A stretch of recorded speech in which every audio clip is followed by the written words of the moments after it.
Straight ahead on the NBC5 News today at 4:30, a murdered mother and missing baby. The hunt is on in Cicero. And the governor wants state troopers patrolling Chicago in the midst of a rash of violence, but the mayor, he's not so sure. Don't get so comfortable on the L. We'll tell you why you may be forced to stand. And pull up your pants, Linwood. We'll tell you why the police there are on belt patrol. NBC5 News today at 4:30 starts right now. Live from Studio 5, this is NBC5 News Today.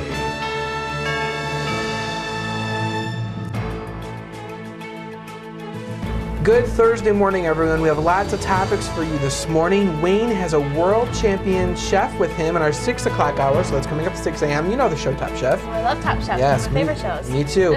Remember, Chicago won Top Chef Season 4. So Wayne will be cooking and chatting with her this morning. Good morning, everyone. I'm Matt Whitney, and we want to say welcome to Studio 5, our brand new studio.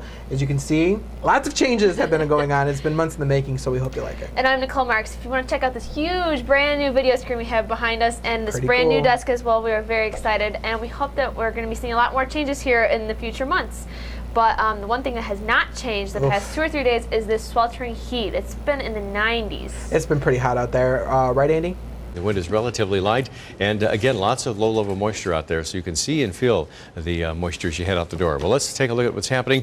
We do have some clouds in the area this morning, so we'll call it partly cloudy skies, and it is mild and it is muggy, and as I mentioned, the wind is very light.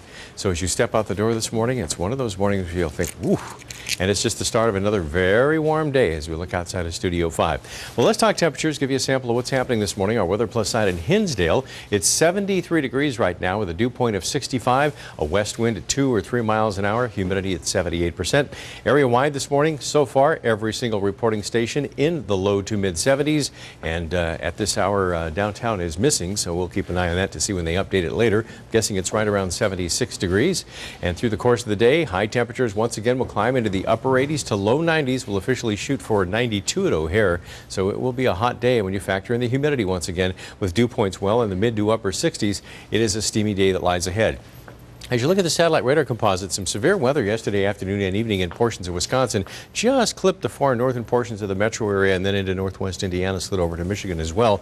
And another system up here fading away this morning. So there's always that threat of an isolated thunderstorm over the course of the afternoon or evening hours. But I think once again, like yesterday, by and large, most of the day will be dry.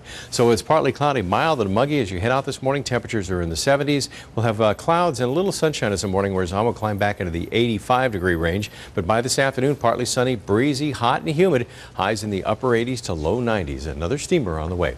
The full forecast coming up in a few minutes. Now back to the news desk. All right, thanks so much, Andy. Let's get to the news now, and we have an urgent story developing. A young mother is found dead and her baby and husband are missing.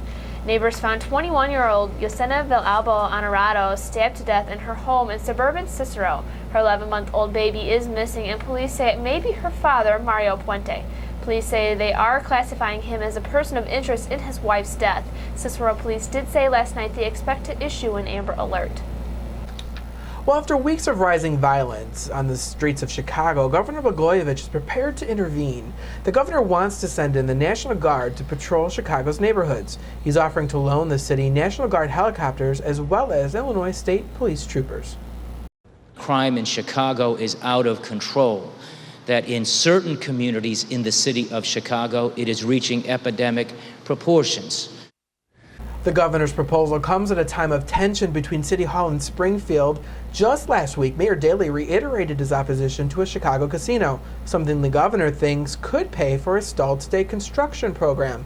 But with the bid of the 2016 Summer Olympic Games on the table, images of state troopers patrolling city streets could also be, some say, a political embarrassment to Mayor Daley.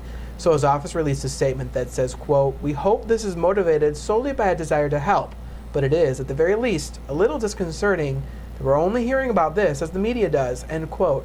So we want to know what you think. Should the state send troopers and National Guard choppers to crack down on violence? What other steps the city can take? Why don't you email us at soundoff@nbc5.com. Meanwhile, Chicago police have stepped up the investigation into the murder of a 9-year-old girl in the Auburn-Gresham neighborhood. Why should I feel? Last night, a vigil was led by young neighbors of a murder victim, Maya Lyons. The vigil ended outside her home, just steps away from where her body was found. I hope that that the person that did this to you needs to be come to justice and be the one that go to jail for what they did to my god sister. Whoever did this, gonna have to be dealt with. Yes. It's time for stop professional lip service and for real action.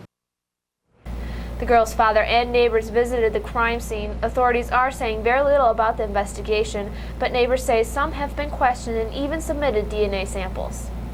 Fox News claims Reverend Jesse Jackson let loose with the N-word. The network says Jackson did it during a break in a TV interview where he criticized Democratic candidate Barack Obama. Fox News declined to release the full transcript of the July 6th show. Jackson did apologize in a statement yesterday for what he called, quote, hurtful words. The CTA is considering a drastic move to relieve overcrowding on its trains. The agency plans to eliminate all seats on some rush hour cars to pack in more riders who would otherwise be left standing on crowded rail platforms. The standing room only cars are scheduled to begin operating by the fall on the Brown Line. With soaring gas prices, the CTA says ridership is up nearly 7%. Well, starting today, residents in the nation's capital can legally own handguns. The 32-year-old handgun ban was lifted on Tuesday following last month's Supreme Court decision. They found Washington, D.C.'s ban on handguns unconstitutional. People who want to own a gun can now go to police headquarters to register their weapons. And you better think twice on letting your pants sag in South Suburban Linwood. Police will fine you $25 if you wear your pants below the waist. Mayor Eugene Williams says the baggy look discourages people from doing business in his town. The ACLU calls the baggy pants fine the worst kind of racial profiling, saying it targets African Americans.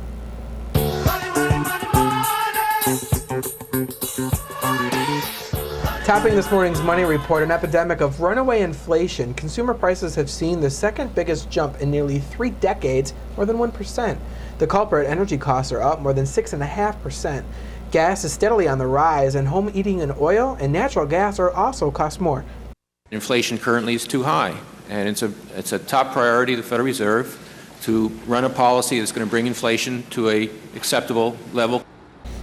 The Fed can fight inflation by raising interest rates, but many are hoping the price of oil comes down so it won't come to that. Oil did come down yesterday, at least a little. Encouraging news from banks and airlines helped pull a big rally up on Wall Street. It was the Dow's best day in 3 months. Blue chips earned more than 276 points, ending the day with 11,239. The Nasdaq added 69 points, closing in 2,284. Know anyone looking into opening up a casino? Nicole?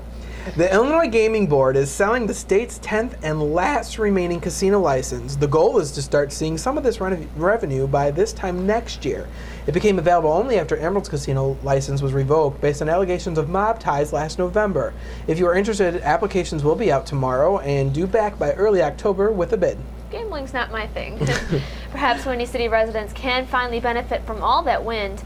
The market for residential wind turbines is growing at a rate of 25% a year. Industry experts say homeowners who live in areas of high winds could save up to 80% off of their monthly electricity bills. The turbines and installation run from $12,000 to $15,000.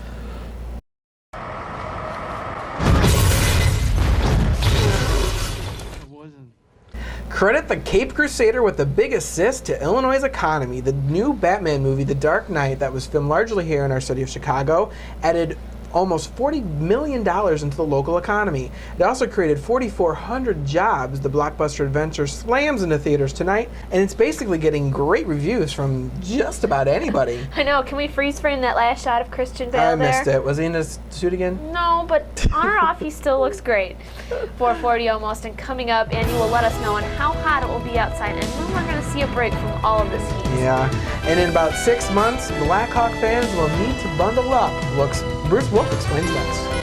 Well, maybe if you reach 16 innings in an all-star game, you start over and anyone can play again. Carlos Zambrano looked like he had plenty left. Local players' reactions and a look at the second half of the season coming up.